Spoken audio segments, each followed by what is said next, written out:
नमस्कार, KP news के bulletin में आपका स्वागत है। मैं हूं पूजा आपके साथ। आइए एक नजर आज की सुर्खियों पर डालते हैं। नाडोजा पुरस्कार प्राप्तकर्ता डॉक्टर बसवलिंग पट्टुदेवरी का सम्मान। कर्नाटक संपत्ति कर भुगतान की समय सीमा बढ़ाने और जुर्माना कम करने पर विचार कर रहा है। कर्नाटक सरकार को उन किसानों के हितों की रक्षा करनी चाहिए जिन्होंने उन्हें वोट देकर सत्ता में पहुंचाया, बोम्मई ने कहा। नीतीश कुमार को बनाया जाए देश का अगला प्रधानमंत्री, समाजवादी पार्टी ने इंडी गठबंधन से की मांग। दिल्ली में सभी जिलों के जिलाधिकारी गांव में गुजारेंगे एक रात, ग्रामीणों के साथ करेंगे चर्चा।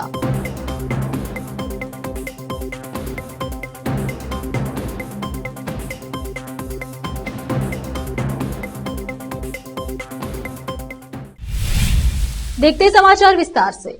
हम्पी कन्नड़ विश्वविद्यालय का प्रतिष्ठित नाडोजा पुरस्कार अनुभव मंडप के अध्यक्ष परम पूज्य डॉक्टर बसवलिंग पट्टुदेवरी को भारतीय बसवा बलगा के प्रदेश अध्यक्ष बाबूवाली, भाजपा के वरिष्ठ नेता गुरुनाथ कोल्लूर और लिंगायत युवा संघ के राज्य समन्वयक आनंद देवप्पा ने बधाई और उनको सम्मानित किया।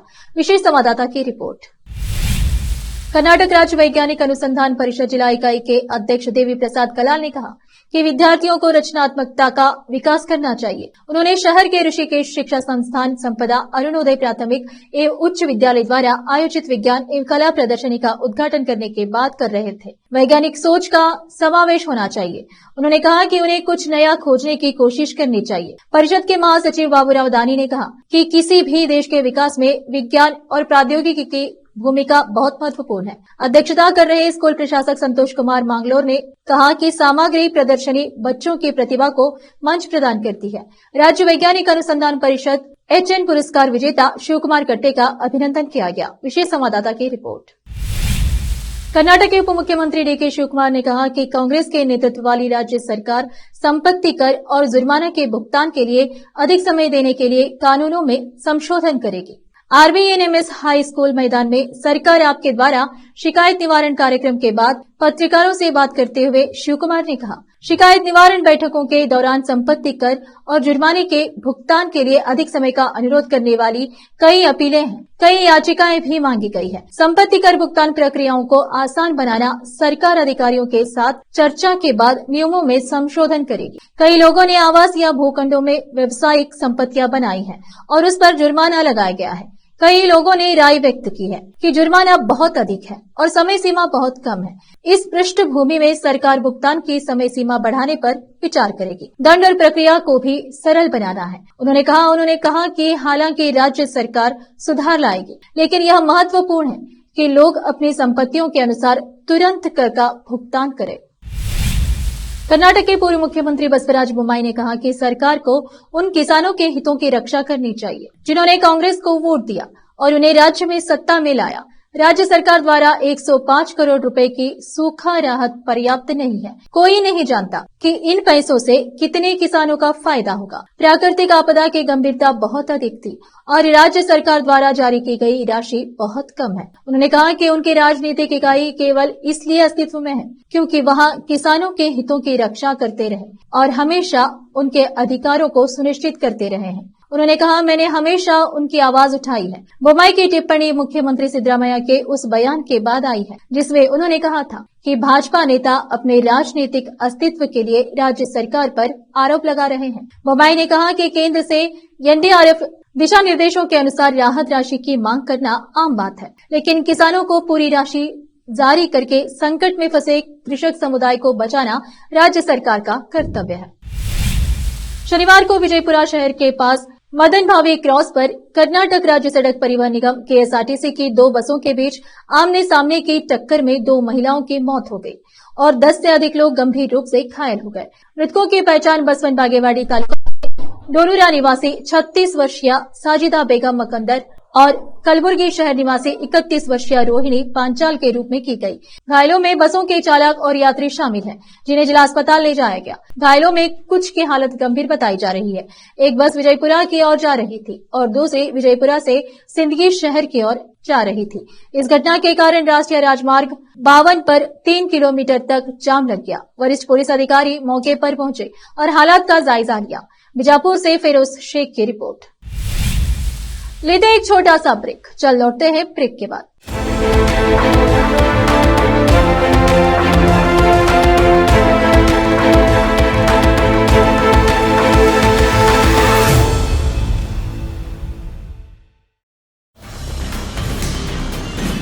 हिंदुस्तान के हर कोने में हम हैं मौजूद।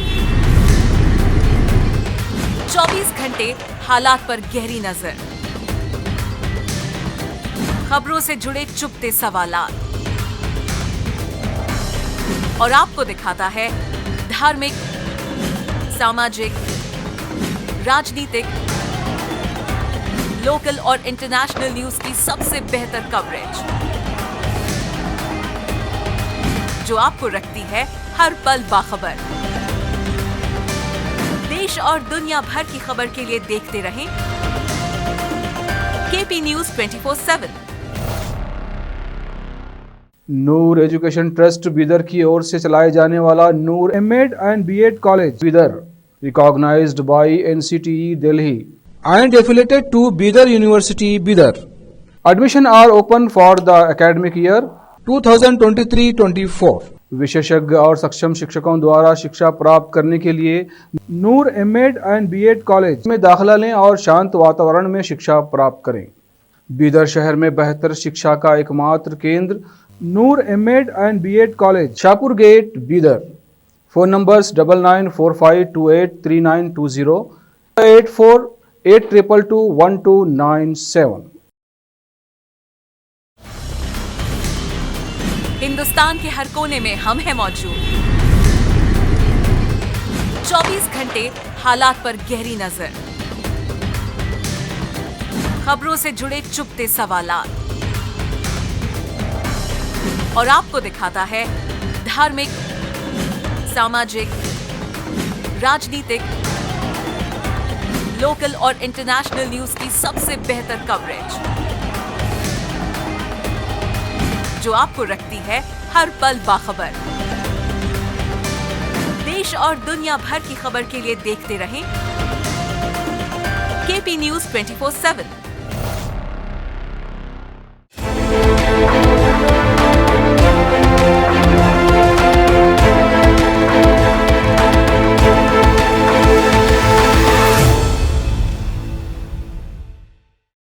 चलिए देखते देश और विदेश के समाचार।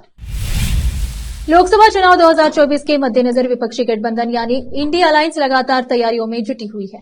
एक के बाद एक बैठकें हो रही है और कई नेता एक दूसरे से मुलाकात कर रहे हैं। हालांकि अब तक इंडिया अलायंस के संयोजक और प्रधानमंत्री पद के लिए किसे चुना जाएगा, इसका फैसला नहीं लिया जा सका है। इस बीच समाजवादी पार्टी ने एक बड़ी मांग इंडी गठबंधन के सामने रख दी है। दरअसल सपा के प्रवक्ता और पूर्व मंत्री आईपी सिंह ने सोशल मीडिया प्लेटफॉर्म एक्स पर एक पोस्ट शेयर किया है।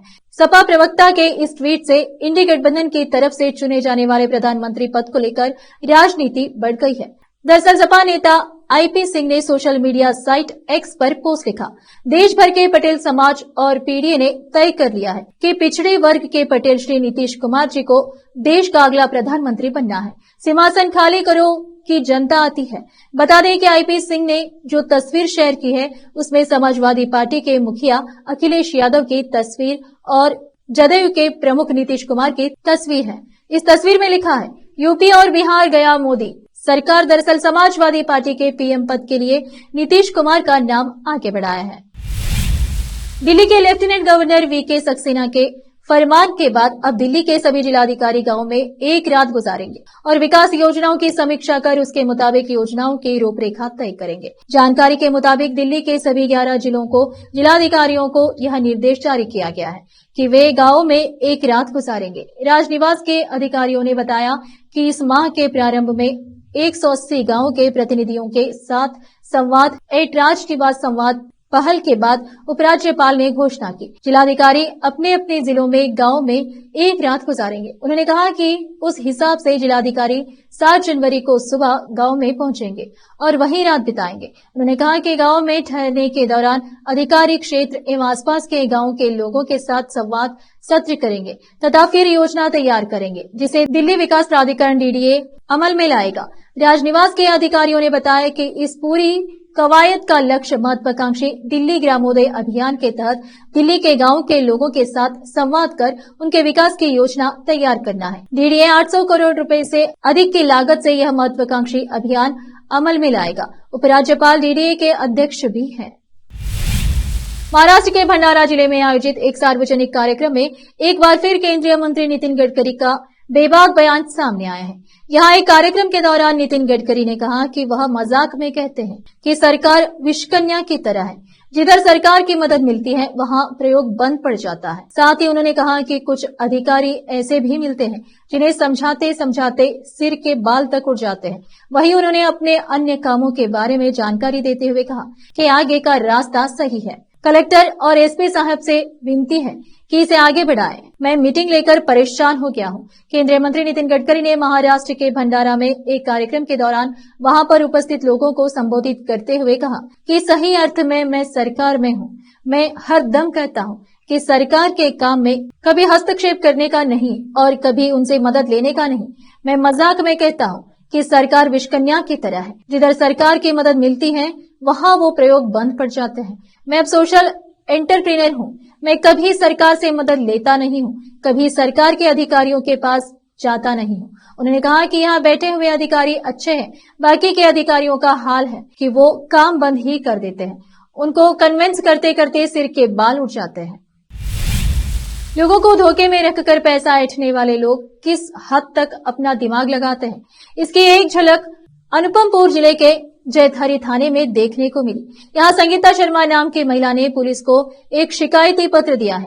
शिकायती पत्र के माध्यम से पुलिस को ये बताया गया है कि महिला के जेल में बंद बेटे कन्हैया शर्मा को छुड़ाने के लिए रुपए लिए गए हैं। हालांकि बाद में उसके बेटे को जेल से छोड़ा भी नहीं गया और उसके पैसे भी खत्म कर दिए गए। वहीं अब महिला ने पुलिस को आवेदन देकर न्याय की गुहार लगाई है। दरअसल महिला संगीता का बेटा कन्हैया पिछले 4 सालों से जबलपुर जेल में बंद है। उसको जेल से छुड़ाने के लिए राजीव राय नाम के युवक ने उनसे बात की। पहले तो अपनी मीठी मीठी बातों से उन्हें विश्वास दिलाया। राजीव ने उन्हें बताया कि वह मजिस्ट्रेट साहब और मशहूर किसान नेता राकेश टिकैत का काफी करीब है। उसने 5 लाख रुपए में कन्हैया को जेल से बाहर करवाने की बात कही। उसने कहा कि अगर कन्हैया को बाहर नहीं निकाला गया तो फिर से 20 साल की सजा हो जाएगी। बांग्लादेश में आज आम चुनाव हो रहे हैं। इसी बीच प्रधानमंत्री शेख हसीना ने आज ढाका में अपना वोट डाला। इस दौरान उन्होंने भारत की भी प्रशंसा की। साथ ही उन्होंने भारत को अपना पुराना दोस्त बताया है। पत्रकारों से बात करते हुए बांग्लादेश के प्रधानमंत्री शेख हसीना ने भारत के लिए संदेश दिया। उन्होंने कहा कि भारत हमारा भरोसामंद दोस्त है। हमारे मुक्ति संग्राम के दौरान उन्होंने हमारा समर्थन किया।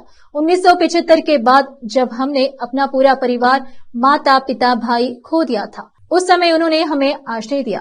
इसीलिए भारत के लोगों को हमारी शुभकामनाएं। एक नजर फिल्मों के समाचार पर। अभिषेक बच्चन की कबड्डी टीम को अमिताभ संग सपोर्ट करती दिखी ऐश्वर्या राय। बेटी आराध्या भी आई नजर। अब समाचार खेल जगत के। T20 मैच में थर्ड अंपायर से हुई बड़ी गलती। नॉट आउट था, बल्लेबाज दे दिया आउट।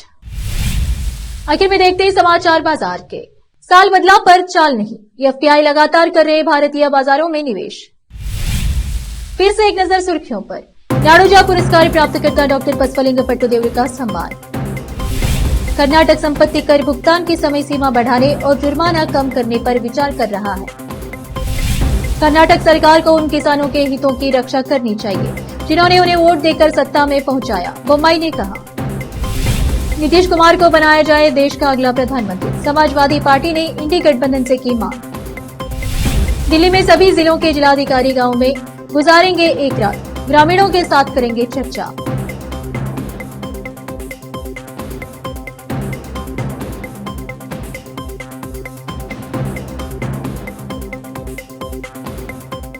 केपी न्यूज के बुलेटिन में आज इतना ही। अन्य समाचारों के लिए जुड़े रहे हमारे चैनल से। KP news 24/7। धन्यवाद।